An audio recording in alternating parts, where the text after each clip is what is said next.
새롭게 하루가 시작됐습니다. 하나님의 말씀과 함께 시작하는 삶은 망하지 않습니다. 왜냐하면 말씀 가운데 겸손하게 하루를 시작할 수 있기 때문이죠. 교만이라는 것은 하나님이 두신 청지기의 자리를 벗어나서 자신이 주인 되는 삶입니다. 하나님이 아담에게 에덴 동산을 맡기셨을 때 에덴의 관리자, 청지기로 맡기신 것이죠. 그런데 아담이 하나님처럼 되려고 했을 때, 그것의 주인이 되려고 했을 때 아담은 범죄하고 하나님으로부터 떠나게 됩니다. 하나님은 교만한 자를 낮추시는 분이십니다. 어쩌면 절대 권력자가 망하게 되는 것은 하나님께서 교만한 자를 낮추시기 때문이 아닐까요? 오늘 하나님은 아람 왕 베나닷, 교만한 베나닷을 낮추시고 계십니다.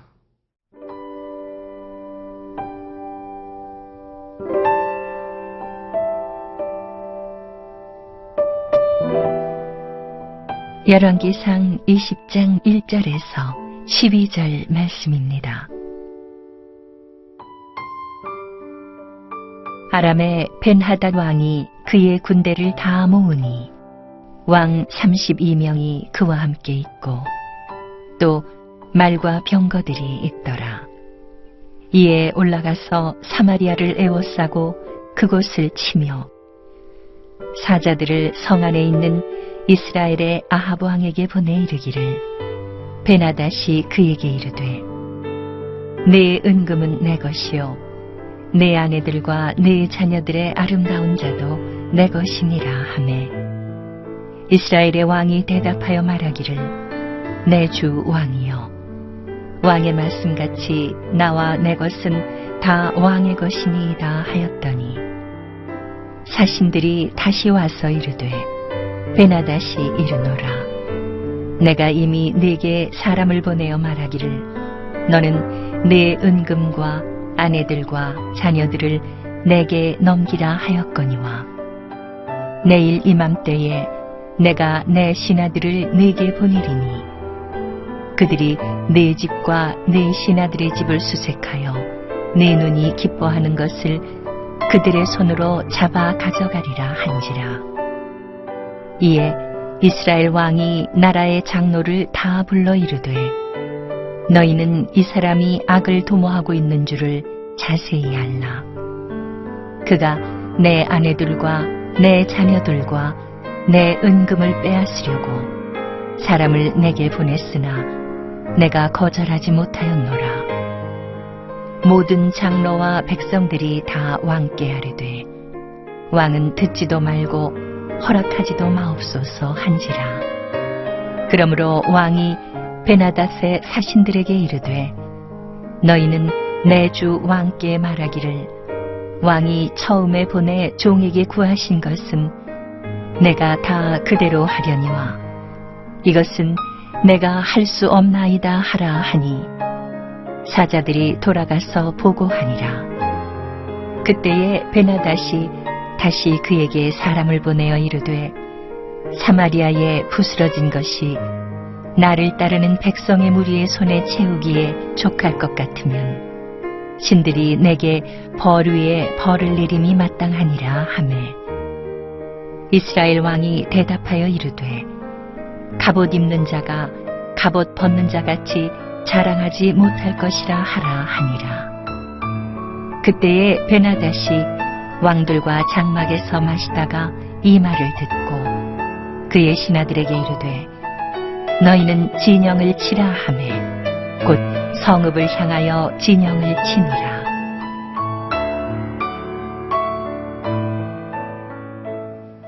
오늘 오늘 성경은 아람 왕 베나닷이 교만함이 극에 달하고 있음을 저희에게 잘 보여주고 있습니다. 1절 말씀을 같이 보시겠습니다. 아람의 베나닷 왕이 그의 군대를 다 모으니 왕 32명이 그와 함께 있고 또 말과 병거들이 있더라. 이에 올라가서 사마리아를 에워싸고 그곳을 치며. 아람 왕 베나닷 왕이 사마리아 성을 포위했습니다. 지금 이스라엘의 운명은 어쩌면 바람 앞에 등불과 같은 것이죠. 사실 아람 왕 베나닷은 하나님이 쓰시는 도구였습니다.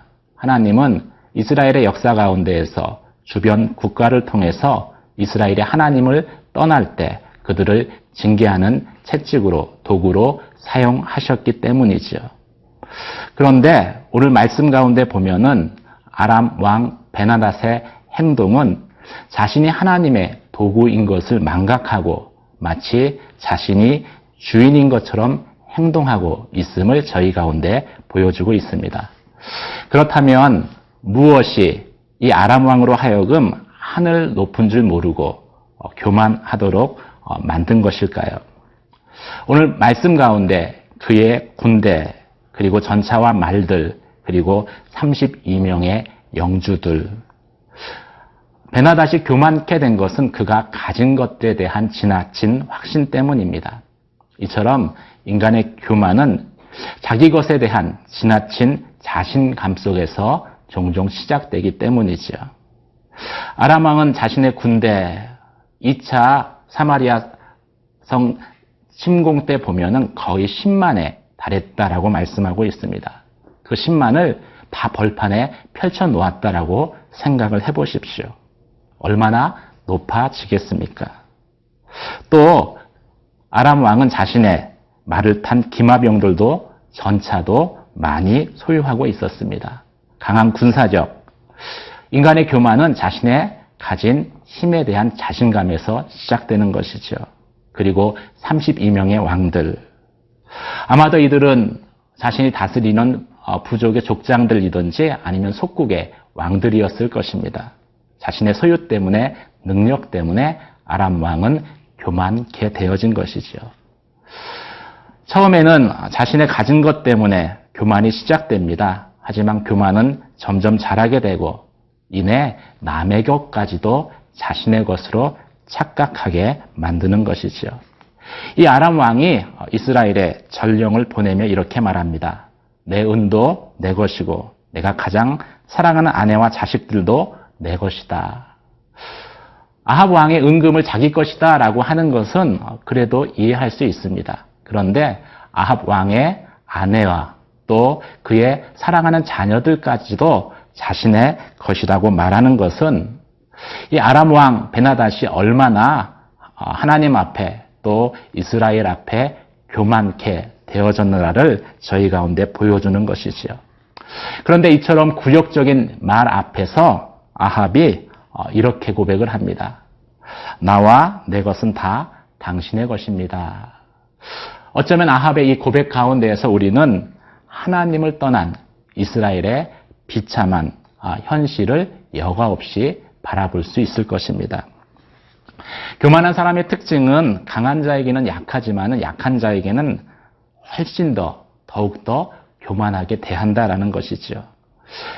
베나닷의 교만함은 여기에 멈추지 않습니다. 계속해서 무리한 요구를 하죠. 6절 말씀 같이 보시겠습니다. 내일 이맘때에 내가 내 신하들을 내게 보내리니 그들이 내 집과 내 신하들의 집을 수색하여 내 눈이 기뻐하는 것을 그들의 손으로 잡아 가리라 한지라. 내가 내일 신하를 보낼 텐데 그 신하들이 집을 수색해서 내 눈에 들만한 것들을 다 가져올 수 있도록 허락하라라고 요구하는 것이지요. 이런 베나닷의 모습을 보면은 어떤 생각이 드십니까? 마치 브레이크 없이 달리는 자동차와 같다라는 생각 들지 않습니까? 교만은 브레이크 없이 달리는 자동차와 같은 것이지요. 한참은 잘 나갑니다. 잘 달릴 수 있습니다. 하지만 결국은 망하게 되는 것이고 파멸하게 되는 것이 교만함의 결론인 것이지요. 사랑하는 성도 여러분 가운데 그런 권력이 없는 것을 오히려 감사하시기를 주님의 이름으로 축원합니다. 교만함으로 인하여 망하기보다는 겸손함으로 하나님의 은혜를 경험하는 삶이 훨씬 복된 삶이기 때문인 것이지요.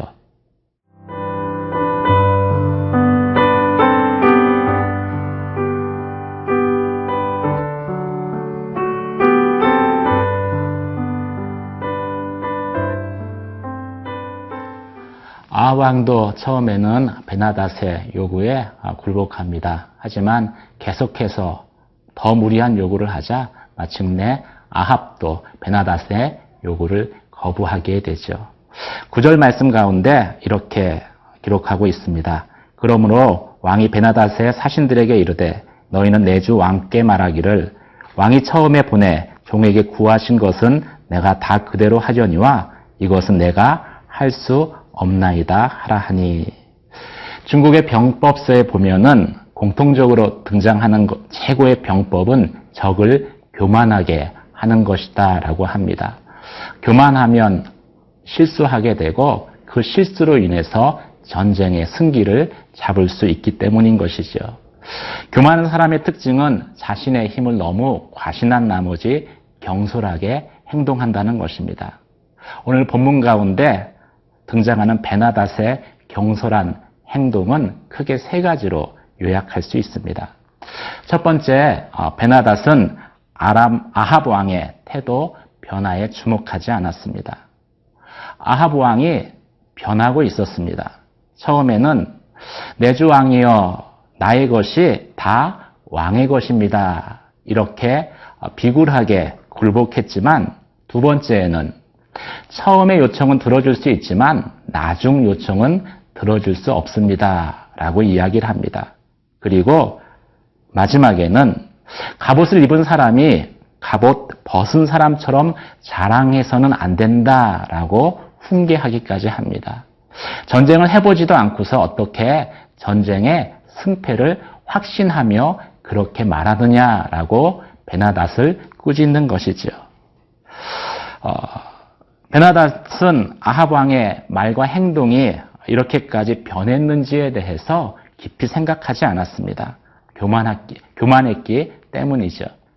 만약 베나닷이 조금만 주의했더라면 내부의 정보망을 통해서 이스라엘 장로들을 중심으로 강력하게 아람에 대항하기로 한 이스라엘의 변화를 쉽게 파악할 수 있었을 것입니다. 그런데 교만함이 그것을 놓치게 만들었던 것이죠. 두 번째, 베나닷 왕의 경솔함은 이스라엘의 멸망을 자신의 신들의 이름을 걸어 맹세함으로써 감히 하나님께 정면 도전장을 내건 것입니다. 베나닷이 이렇게 말합니다. 내가 사마리아를 완전히 멸망시키겠다. 그렇지 않으면 신들이 내게 천벌을 내릴 것이다. 사실은 베나닷이 자신의 신들의 이름을 걸어서 맹세한 것이지만은 이것은 자신의 이름으로 맹세한 것이죠. 교만함의 끝은 무엇입니까? 그것은 우상숭배, 자기 자신을 신처럼 숭배하는 것입니다. 자신의 이름으로 베나닷은 하나님께 도전하는 그러한 경솔한 행동을 한 것이지요. 교만함 때문에 그렇게 한 것입니다. 세 번째, 베나닷 왕의 경솔함은 전쟁의 와중에 다른 왕들과 함께 연회를 즐기고 있었다라는 것입니다. 그때의 베나닷이 왕들과 장막에서 마시다가 어떻게 큰 전쟁을 앞두고 베나닷 왕이 다른 왕들과 함께 희희낙낙하며 막사에서 술을 마실 수 있겠습니까? 이것은 얼마나 아람 왕이 이스라엘을 우습게 여겼고 또 이스라엘의 하나님을 우습게 여겼는지, 베나닷의 교만함이 얼마나 하늘 높은 줄 모르고 치닫았는지를 저희 가운데 분명하게 보여주는 것이지요. 교만이라는 것은 무엇입니까? 자신이 가진 것, 사실 하나님께서 우리에게 맡기신 것인데 내가 가진 힘과 권력에 가려서 자기 외에는 다른 것을 보지 못하는 것입니다. 하나님께서 하신 일을 자신이 했다라고 착각하고 하나님께 돌려드릴 영광을 자신에게 돌리는 것이 바로 교만함이죠. 그래서 교만함의 끝은 우상숭배, 자기 숭배에 있습니다. 교만하다는 것은 그래서 하나님을 대적하는 것입니다. 여러분은 하나님을 대적하시겠습니까? 아니면 교만을 대적하시겠습니까? 오늘 베나닷의 모습을 통해서 겸손함 가운데 주님 앞에 나아가는 저와 여러분 되시기를 주님의 이름으로 축원합니다. 기도하시겠습니다. 하나님, 내가 가진 힘과 권력, 이 모든 것들이 하나님이 내게 맡기신 것임을 항상 고백하게 하여 주시옵소서. 청지기로 살게 하여 주시고 내가 주인 되지 않게 하여 주시옵소서. 교만함으로 하나님을 대적하는 경솔함 가운데 행하지 않게 다시 한번 나의 것이 아니라 하나님의 것으로 내가 이 땅에 청지기로 부름받았음을 고백하며 살아가는 하루 되게 하여 주시옵소서. 예수님 이름으로 기도드립니다. 아멘.